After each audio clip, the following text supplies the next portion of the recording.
Bonjour, nous allons faire un rappel sur ce qu'il faut savoir pour débuter dans la lecture d'un électrocardiogramme et je vais vous donner quelques trucs et astuces et surtout de la rigueur de lecture pour débuter et bien poser les bases de ce qui vous servira plus tard pour interpréter les électrocardiogrammes plus difficiles.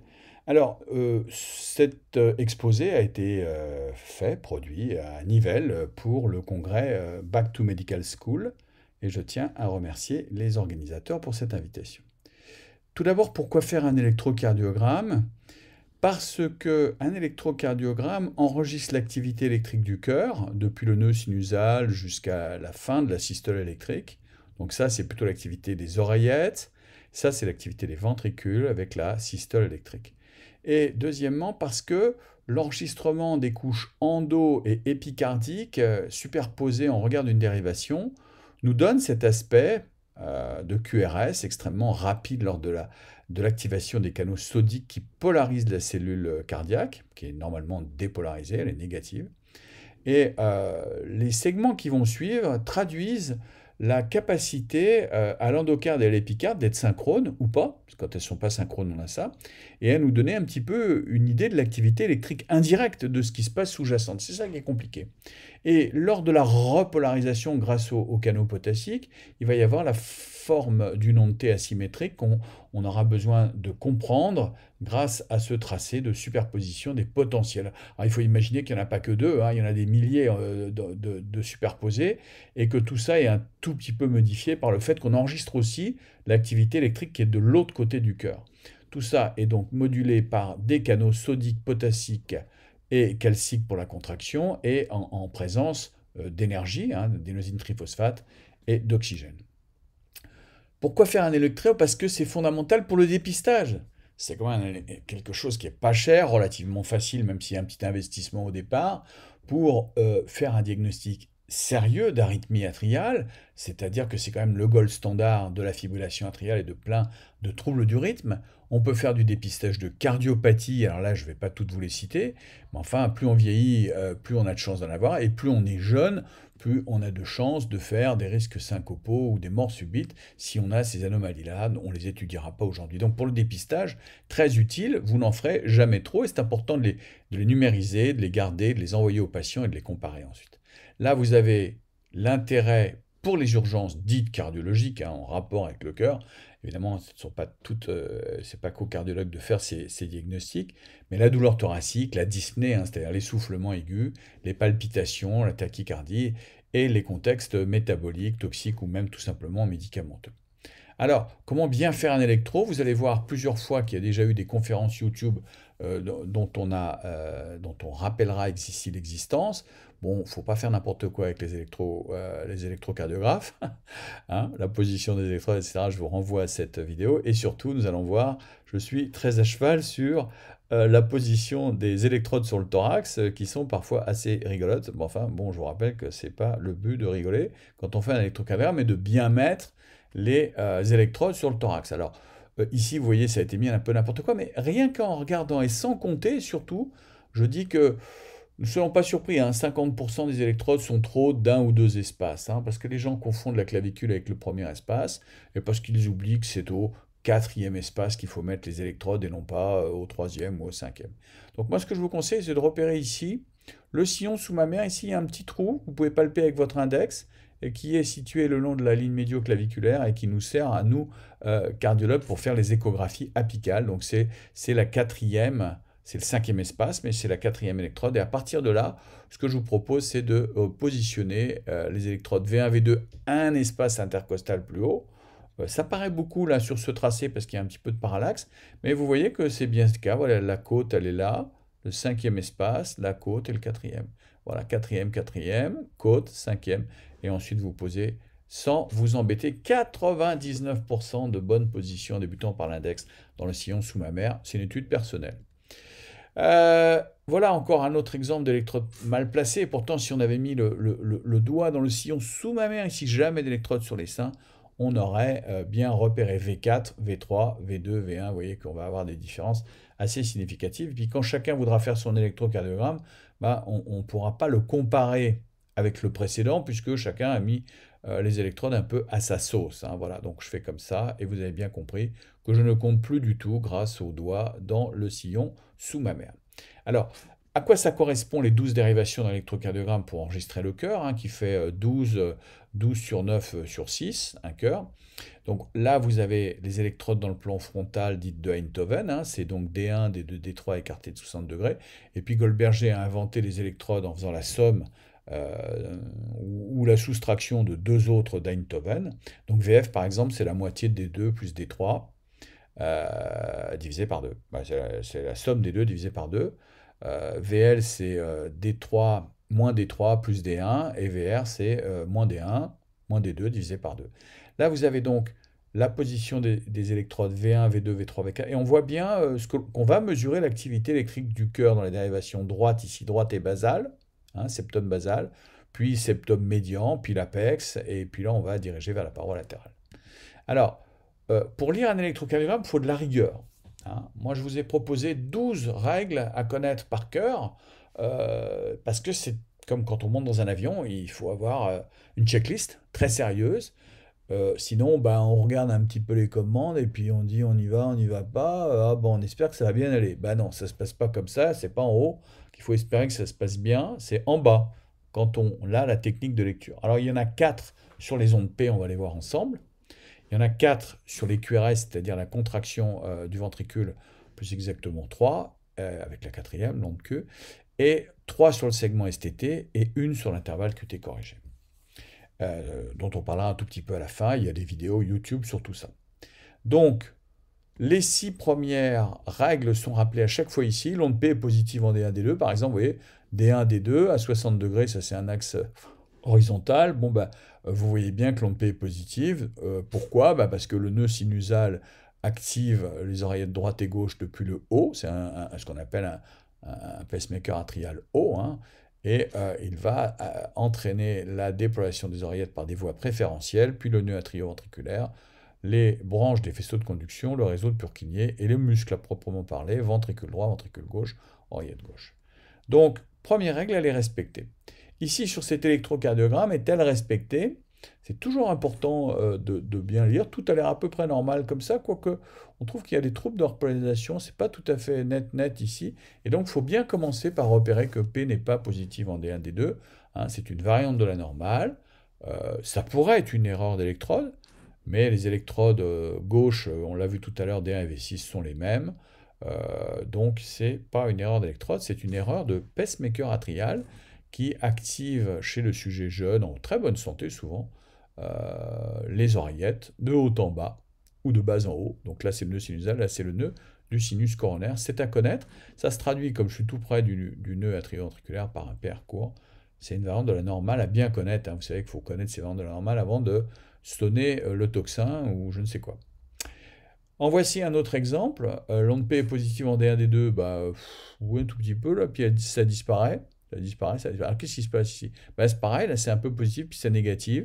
Donc, je vais sur ma bande de rythme, et là, je vois positif, négatif, négatif, négatif. Je me ralentis un petit peu négatif, hop, puis là, le nœud sinusal raccroche, parce qu'il y a une compétition entre le nœud atrial et ventriculaire, atrial bas et atrial haut. C'est physiologique. C'est tout à fait normal, c'est pas un trouble de conduction, c'est pas un trouble. Vous voyez qu'il y a une variation quasiment respiratoire de la cadence de déployation du pacemaker atrial. Et quand il y a cette variation, bah, ça suffit pour que le pacemaker sinusal prenne la commande ou le pacemaker atrial prenne la commande. On ne peut pas dire à l'avance lequel est toujours le plus rapide. On appelle ça un wandering pacemaker, un pacemaker baladeur, et c'est physiologique. Là, on va faire un peu plus compliqué, mais toujours on reste sur l'onde P, ça ne demande pas de tout regarder. Si vous voulez prendre du temps, vous appuyez sur pause pour dire qu'est-ce que vous auriez dit sur ce tracé, si vous voulez. Mais nous, on est dans la technique de lecture, de haut en bas et de gauche à droite, et on commence par les 6 dérivations, la dérivation de rythme, puis les précordiales. Donc ici, on voit une onde P positive, mais on dit ici qu'une seule onde P identique précède chaque QRS, et elle ne doit pas être ni trop haute, ni trop large. Bon, ça, on n'en parlera pas trop. Mais là, vous voyez qu'ici, il semble qu'il existe des déformations de l'onde T, c'est-à-dire la repolarisation. Il y a des petits pics en plus qui sont bloqués, qui sont des activités atriales, hein. On voit bien que ça a une forme d'oreillette. C'est différent de l'onde T, vous voyez que ça n'a pas la même forme, hein. Et ensuite, vous avez de temps en temps une onde P tellement prématurée qu'elle tombe dans l'onde T et qu'elle donne elle est mal conduite. Elle est conduite avec ce qu'on appelle un bloc de branche gauche.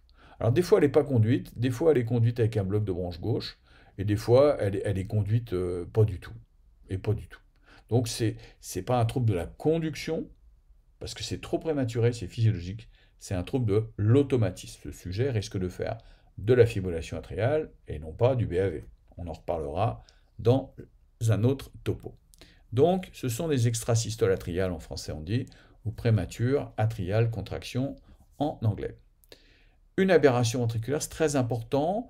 C'est le mot qui correspond à bloc de branche un peu secondaire à la variation de cadence cardiaque. Vous savez que les branches droite et gauche, elles sont un petit peu, des fois en période réfractaire, si ça va trop vite après une contraction qui a été qui a pris tout son temps. Une deuxième contraction prématurée va rester bloquée, on appelle ça les aberrations et les pseudoblocs. C'est un tracé un peu compliqué, mais je voulais vous en donner un exemple parce que les aberrations, c'est très fréquent. Voici un deuxième exemple. Les ondes P prématurées, ici, nous avons affaire à de la fibrillation atriale. Il n'y a pas d'onde P d'ailleurs, D1, D2, D3, c'est bien de le voir. Là, je passe en retour sinusal, hein, ça me donne un bel exemple de conversion spontanée en rythme sinusal. Et vous voyez qu'ici, le bloc de branche gauche, dont nous parlerons un peu plus tard, c'est-à-dire l'élargissement du QRS, apparaît quand les intervalles RR raccourcissent. On appelle ça le phénomène pas d'Eichmann, mais j'ai oublié son nom. Le cycle long, cycle court génère, lors de la survenue d'une extrasystole ici et là, un bloc de conduction dans la branche gauche, et ce ne sont pas des ESV. En règle générale, le principe, c'est que quand vous croyez que ce sont des ESV, vérifiez que ce ne sont pas des aberrations et qu'il n'y a pas d'extrasystole atriale qui sont bloquées dans l'onde T. Voilà, j'espère que c'est clair. L'aberration est très trompeuse et c'est une façon de vous apprendre à bien regarder tout le cycle atrial avant de conclure que le rythme est soit en FA, soit en rythme sinusal. Alors, le bloc fréquence dépendant. On va continuer avec un dernier exemple d'aberration. En voici un autre. Nous n'avons pas d'onde P. À la place, nous avons une activité électrique de mauvaise qualité. Et de temps en temps, quand il y a des changements de cadence un peu rapide, j'ai un bloc droit que je reconnais ici ou là, sur là une conduction négative à gauche et là une conduction positive retardée à droite. Je voudrais continuer maintenant après les aberrations. J'ai voulu insister ça parce que c'est très peu connu et très fréquent pour vous parler d'une autre règle de base qui est l'axe. Souvent, vous ne regardez pas assez souvent les axes. Hein. Le QRS est positif en D1, D2. Vous voyez qu'ici, ce n'est pas le cas. Alors quand ce n'est pas le positif en D1, D2, ça veut dire que le vecteur moyen du cœur est tourné plutôt vers D3, puisque c'est D3 qui est ici qui domine, d'accord? Vers D3, D1, D2, c'est tourné indiscutablement vers la droite, donc ce qu'on appelle un axe droit. D'un seul coup d'œil, en regardant RD3, je vois bien que je suis une dérivation à 120 degrés, je suis à droite, et là je suis dans une dérivation gauche qui est négative. Donc attention, quand vous repérez les axes droits, à bien rechercher les maladies du cœur droit, par exemple, ce qui est le cas ici, ce qui est une très grande onde R, avec une onde S ici, une onde R d'hypertrophie ventriculaire droite, une onde S d'hypertrophie ventriculaire droite.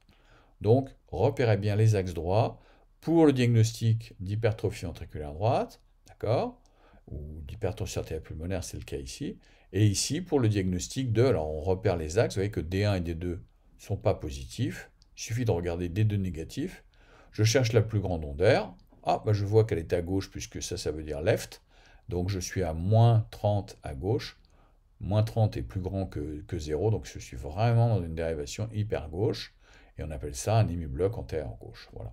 On ne va pas en dire beaucoup plus là, mais pour vous apprendre que cette technique vous permettra de repérer un hémibloc antérieur gauche, et puis que les QRS sont larges, on le verra tout à l'heure, 120 degrés, c'est un bloc de branche droit, on appelle ça un bloc bifasciculaire, mais ce n'est pas le topo d'aujourd'hui. Le topo, c'est de vous apprendre à être rigoureux sur tout, et même les axes. D'accord?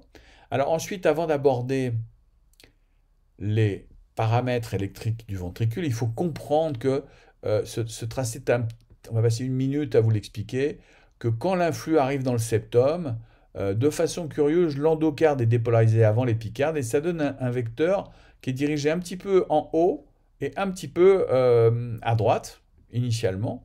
Donc c'est ce qui explique que V1 va être positif. Je vais avoir un courant de charge positive à droite et un courant de charge négative à gauche. Hein. Quand je suis ici en V1 et que j'enregistre le courant de charge positive, j'aurai une petite onde d'air, et après, le courant repart dans l'autre sens vers le ventricule gauche, à la fois par le haut et par le bas, à gauche, en arrière et en bas, et ça donne cette onde S ici.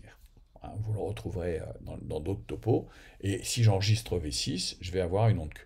Donc de là à là, je vais avoir ce qu'on appelle une croissance harmonieuse de l'onde R, puisqu'il faut que j'aille de là jusqu'à là, et une décroissance de l'onde S, enfin une croissance de l'onde S de V1 à V2, puis décroissance. Et qu'il n'y a pas d'onde S ici, c'est-à-dire la deuxième négativité du QRS. C'est très très important à comprendre ça. Ça va expliquer tout ce qui est hypertrophie, tout ce qui est électro de l'enfant, tout ce qui est bloc de branche, tout ce qui est maladie pulmonaire, etc., etc.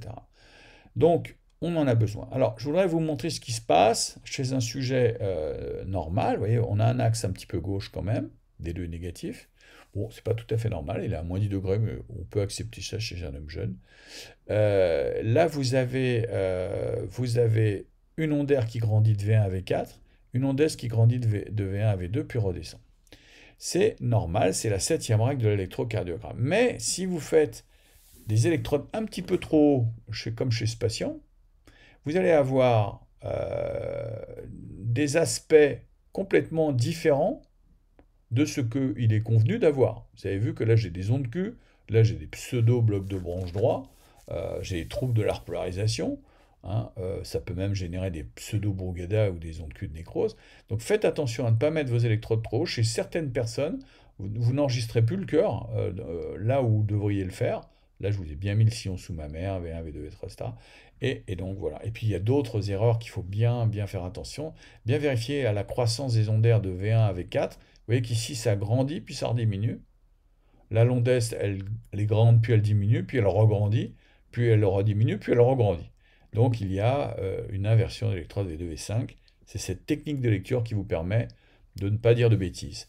Quand on regarde ces électrocardiogrammes, on est frappé aussi par le fait que ici, l'onde R grandit bien de V1, V4, V5, l'onde S de V1, V2, mais pas là. Ici, l'onde R est tout de suite trop grande, trop grande. L'onde S, il n'y en a quasiment pas. Et là, il y a eu une onde S assez ridicule, d'accord? Donc, cette technique de lecture ne vous donne pas le diagnostic, il faut le connaître, mais elle vous dit il se passe quelque chose. Alors après, il faut un peu plus de connaissances, à savoir que le PR doit être plus de 120 millisecondes, ici il est un petit peu court, vous voyez, avec, par rapport à là, il est un peu plus court, il y a une préexcitation ventriculaire, mais on n'en parlera pas aujourd'hui, c'est voilà, des repolarisations, des dépolarisations avec préexcitation. Et puis, un dernier exemple sur l'intérêt de bien repérer les ondes d'air qui grandissent pas trop vite. Vous voyez que la R a grandi un peu vite. À la place, il y a une repolarisation très anormale. C'était pour vous dire qu'il faut vraiment bien regarder V1, V2 très en détail. Et on en parlera tout à l'heure. C'est un sus-décalage tout à fait anormal, avec des QRS qui sont relativement respectés. On appelle ça une repolarisation Brugada, mais ce n'est pas le thème d'aujourd'hui. Là, je voudrais vous parler maintenant d'autres règles très importantes sur ces croissances d'ondes d'air. On va voir qu'il ne faut quand même pas avoir des trop grands QRS. Hein. Pour repérer qu'un électro est normal, chez un patient de 57 ans comme ça, on peut aller un peu vite, ou alors se souvenir qu'il y a l'indice de Sokolov, ou tout simplement de dire que chaque fois qu'il y a une trop grande onde S ou une trop grande onde R, il faut être prudent. Et c'est vrai, puisque R et S, c'est du muscle. Ici, vous voyez que vous avez un S qui fait 30 mm là. Je ne sais pas combien, 28. Et là, si SV3 fait 33. Donc, si vous avez des ondes R ou des ondes S qui sont trop grandes tout de suite, un petit peu élargies avec plein d'autres petites anomalies, comme ici une hypertrophie auriculaire gauche, et là presque un microvoltage, eh bien, il faut penser qu'il y a une maladie. Alors, l'indice de Cornell est mal connu, je voulais vous en parler. C'est la somme de SV3 plus RVL. RVL ici est tout petit, donc vous voyez qu'on est à 39. Et que là, je suis très loin chez un homme des 28 mm. Il y a une maladie hypertrophique du ventriculaire gauche.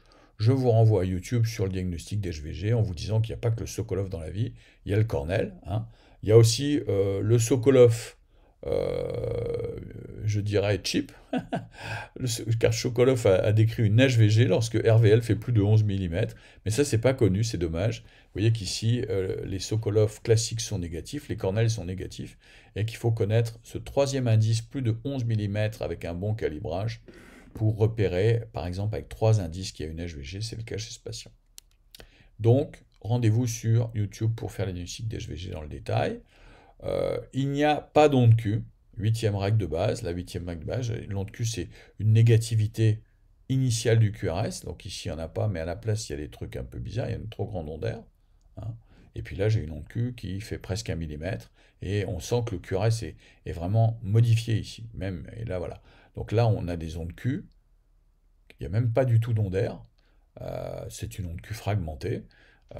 Qu'on appelle QS, et c'est l'équivalent d'un infarctus dans le territoire inférieur latéral avec un miroir basal. Vous apprendrez ça dans la séquelle d'infarctus, mais il ne doit pas y avoir d'onde Q. Il faut bien les chercher, les ondes Q. Elles doivent faire jusqu'à 30 millisecondes, 30-35 jusqu'en D3, mais en D2, c'est très rare une onde Q, parce qu'on est dans l'axe du cœur, on ne doit pas avoir d'onde Q. Et en latéral, on doit avoir des grandes ondes d'air, et pas des petites ondes Q. Donc c'est l'ensemble des choses qu'il faut regarder. Hein. D'accord? On y va. Attention à RV1 et aux ondes Q, RV1 étant parfois le miroir d'une onde Q de l'autre côté du cœur. On va attaquer un sujet difficile qui est le caractère isoélectrique du segment PQ, du segment ST au segment PQ. Alors qu'est-ce que c'est que le segment PQ? C'est ça, souvent c'est un petit peu descendant. Et derrière, on doit avoir une repolarisation à peu près isoélectrique. En fait, c'est très très rare. Très souvent, il y a une petite onde J, c'est-à-dire un crochetage terminal du QRS, comme ici, surtout chez les sujets jeunes, plutôt des ethnies d'origine africaine ou nord-africaine, très voltés, les hommes, comme c'est souvent le cas ici. Les ondaires poussent bien de V1, V4, V5, les ondes S poussent bien de V1, V2, parfois V3. Là, l'électrode n'est peut-être pas tout à fait bien à sa place, c'est bien, et puis vous avez cet aspect en hamac de la repolarisation. Des grandes ondaires, un aspect en hamac, une onde J en V4, V5, parfois au-delà, comme ici ou là, chez un sujet qui n'a aucune anomalie par ailleurs. Ça s'appelle une repolarisation précoce. C'est vraiment à connaître. Donc je vous renvoie à la théorie, hein, soit sur YouTube, soit sur cette image-là, pour vous rappeler que c'est très fréquent, qu'il y a beaucoup de variantes de la normale. Là, on voit une grande ondaire en V1, ça doit être vraiment un sujet très jeune, avec des grandes ondes S, des grands QRS, des pseudo-ondes Q de nécrose tellement le muscle est grand. Ce sont des variantes de la normale avec des QT très courts, des aspects en hamac et ces fameuses ondes chill. Quand vous avez des grandes ondes R déjà en V4 et des ST en hamac, c'est très rassurant. Plus des ondes J. Hein. Ces trois critères doivent vraiment vous aider. Quand il n'y a pas de miroir, quand TV1 est plus petit que TV6, bon, il y a plein d'autres critères, je vous les ai mis là. On peut imaginer que ce sont des repolarisations précoces. Et je vous conseille de regarder sur le site iCardiogramme pour en trouver d'autres exemples, parce que c'est un peu trompeur, surtout dans la forme de l'onde T inversée terminale, parfois qu'ont les sujets africains jeunes et masculins. Voilà, donc des petites techniques pour bien repérer les sus-décalages. Se rappeler que c'est physiologique chez un homme jeune, avec 2-3 mm possibles largement en V2, V3, puis après ça redescend. Mais quand il y a une onde J, un hamac et que tout le reste du tracé est normal, c'est pas forcément l'affolement. D'ailleurs, vous voyez ici, vous avez une comparaison entre deux électrodes. Donc vous pouvez appuyer sur pause pour prendre votre temps, bien les comparer. Vous regardez bien les QRS, hein, toujours, le PR, tout est bien normal, le P1, etc., etc.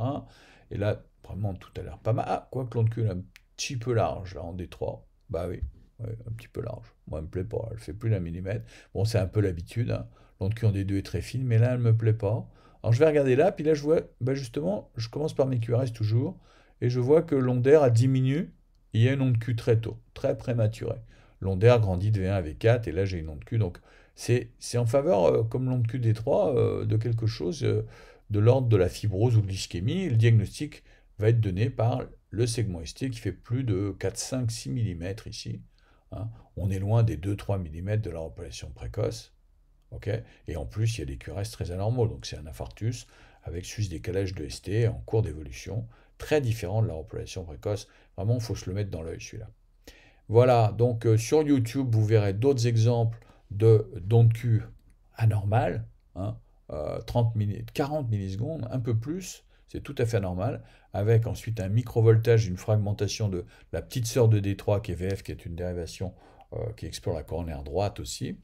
Pas tellement des deux, hein. Des deux, c'est une dérivation qui est à gauche, donc je ne vois pas comment ça peut explorer la coronaire droite. Et vous voyez que ces petits sus-décalages ici sont vraiment très minimes, mais ils sont inexcusables parce qu'ils sont très visibles alors que le QRS est tout petit. Alors qu'en V2, V3, bah, on a des petits sus-décalages ascendants parce que les QRS sont souvent très voltés. Vous voyez, et on voit à nouveau une onde trop précoce ici, ça va bien avec une séquelle basale. Voilà. Alors, donc, on ne va pas faire un cours complet sur l'infarctus. On verra sur YouTube sur les infarctus subtils. Mais attention donc à être bien vigilant sur la lecture de l'électrocardiogramme. Le moindre petit sus-décalage qui n'est pas proportionnel au QRS ou pas dans la bonne dérivation doit vous alarmer. On va terminer avec le QT corrigé. Le QT corrigé, c'est la systole électrique du cœur. Souvent, d'un seul coup d'œil, il faut se faire une petite idée comme ça de ce qui se passe. Donc, il faut beaucoup d'expérience pour repérer qu'un QT corrigé et qu'un QT est long. Donc, je vous conseille de regarder ce que disent les ordinateurs et surtout de toujours les recalculer en cas de doute parce que peut y avoir des gags. Alors ici, on va le mesurer ensemble, d'accord? Les recommandations nous disent qu'il faut aligner 12 dérivations, ou si possible 6 dérivations, et avoir un tracé régulier, stable, etc. C'est le cas ici. Si vous commencez à mesurer des QT alors qu'il y a de l'arythmie et que le rythme n'est pas stable ou mal dessiné, on n'y arrivera pas. Il faut vraiment des beaux débuts de QRS et des belles fins d'onde T. On mesure ça en général, soit en V5, soit en D2, sur un rythme stable. D'accord? On prend bien le début du QRS. Hein, c'est pas toujours le même selon les dérivations, le début du QRS. Là, c'est bien visible, heureusement, et c'est constant chez ce malade-là. Mais c'est pas toujours le cas. Hein. Des fois, il y en a un qui commence plus tôt, où, vous voyez ici, on a l'impression que l'onde T s'arrête avant V5. D'accord? Donc, il faut prendre le plus long des QT, et seul l'ordinateur sait bien le faire, ça, ou nous, à condition de bien supposer. Et puis ensuite, si il y a une petite concavité, on peut soit tracer un trait directement, soit faire la règle des tangentes, je vous renverrai au QTC. Bon, c'est pas fondamental d'apprendre ça ici, mais mesurez-le. Ici, il fait 12 mm et demi x 40, ça fait 500 millisecondes. Et ensuite, vous devez le comparer à la fréquence cardiaque, le rapporter à 60.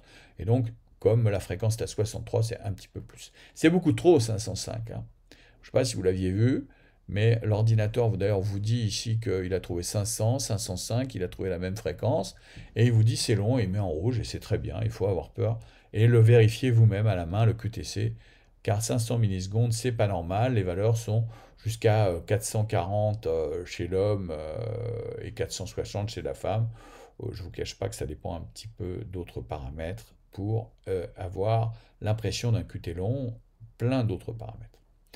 Donc le calcul de l'intervalle de QTC, dernière astuce, voilà comment on fait. On va sur un ordinateur comme Metcalc, il y en a plein, vous retrouverez les équations sur QTC, vous cliquez la valeur du QT, la fréquence cardiaque, vous faites attention à bien vous mettre en millisecondes, et il va vous donner 4 formules. Et ici, ce qui est intéressant, c'est que quand vous êtes autour de 60 par minute, toutes les formules sont bonnes. Maintenant, pourquoi je vous parle de ça? Parce que le QTC varie en fonction de la fréquence cardiaque et de la formule de correction. Regardez ici. Vous voyez ici, je suis passé à 42, j'ai toujours 520. Regardez comme les QTC sont différents en fonction des formules. Vous allez me dire, il est fou, Taboulet, pourquoi il nous dit ça? Parce que tout le monde utilise le basette, mais en fait, il faut, comme pour le Sokolov, connaître un peu plus que le Sokolov et un peu plus que le basette. Il faut connaître, par exemple, le Frédéricia, qui corrige le QT avec le cube des intervalles RR, alors que le basette, c'est avec le carré. Surtout, vous voyez que Frédéricia dépiste mieux les QT longs, puisque là, je suis à 460. Et le Hodge, encore plus, peut-être un peu trop. Par contre, si je change la fréquence cardiaque et que j'accélère, alors le basette dépiste trop bien les QT longs et il va en voir trop, parce que quand on est tachycarde, eh ben, on en voit un petit peu trop avec au dénominateur le carré des intervalles RR, alors qu'au cube, c'est à peu près normal. Donc, petit message, je vous renvoie à YouTube et je terminerai cette communication avec la lecture de l'électrocardiogramme. C'est avant tout bien démarrer par le calibrage des électrodes, les filtres, mais surtout avoir une technique de lecture systématique. Les 12 règles de l'ECG normal, essayez de vous en souvenir à la fin de ce topo. Sinon, revenez soit sur le site internet, soit sur le début. Mais c'est important de les apprendre un peu par cœur, comme une langue étrangère. Il y a un moment, il faut apprendre. Et quand vous le vérifierez chaque jour, sur chaque électro, ça va rentrer. Voilà. Connaissez les variantes de la normale, vérifiez l'axe, la durée, la décroissance harmonieuse de R et de S, on l'a vu. R de V1 à V4, V5 et S de V1 à V2. Les règles de l'aberration, on en a vu quelques exemples. N'utilisez pas que l'HVG et attention à la mesure du QT, repérez les préexcitations, les Brugada. Avec ça, déjà, vous pourrez repérer pas mal de choses anormales en dépistage de cardiopathie ou de troubles du rythme. En tous les cas, dire qu'un électro est normal, c'est quand même déjà pas mal. Après, dire pourquoi il est anormal, c'est un peu plus compliqué. Voilà, je vous remercie. À bientôt.